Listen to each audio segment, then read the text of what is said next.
Manny Pacquiao muntik umano masuntok si Michael Pacquiao. Kamukha umano ni Oscar De La Hoya. Pero bago ang lahat, kung ikaw ay bago sa aking channel, huwag kalimutan na mag-subscribe at i-click ang notification bell for more trending news. So mainit na pinag-usapan ng mga netizen ang video clip na kumakalat sa social media kung saan makikita sina Michael Pacquiao at ang kanyang mga magulang na sina Manny at Jinky Pacquiao sa isang event. Bukod sa regalo ni Michael sa kaarawan ng kanyang ina na si Jinky, tila may pasabog din sorpresa ito para sa nakararami. Wow! Wala, yun lang ang kaya. Dapat bawasan mo yung video. Ano ko? Ay, cute. Oh. Yung wala sa airport, wala sa Talaga? BB line, wala. Kung saan kapansin-kapansin ang tila pagbabago sa mukha ni Michael, lalo na sa hugis ng kanyang ilong. Makikita na nagulat si Manny at inang si Jinky sa bagong looks ni Michael. Mapapansin ang sandaling pagtitig ni Manny sa mukha ni Michael na para bang gulat at nagtataka lalo sa pagbabago ng itsura ng anak.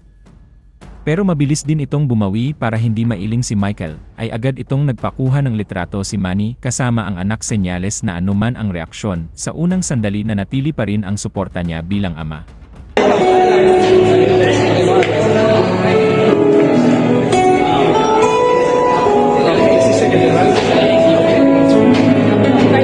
Mayroon pang kumakalat na post sa social media ng kanyang reaksyon sa bagong mukha ng anak kung saan sinabi umano niya na muntik niya masuntok si Michael sa pag-aakalang si Oscar De La Hoya ito.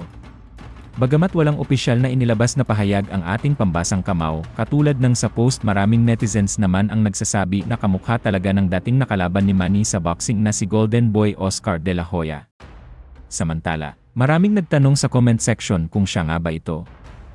At kung nagpaayos o nagparitoke siya ng ilong, habang iba naman ay nagbigay ng papuri at nagsabing mas bagay daw ito sa kanya at hindi dapat husgahan dahil pera naman daw nila yun.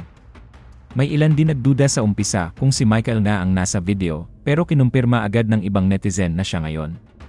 Sa ngayon, wala pang opisyal na pahayag o reaksyon si Councilor Michael Pacquiao tungkol sa mga isyong ito. May mga nag-comment na mas gusto nila ang dati niyang itsura, habang ang iba ay sinabing okay lang ang pagpapaganda gaya ng nose job at nabagay ito sa kanya.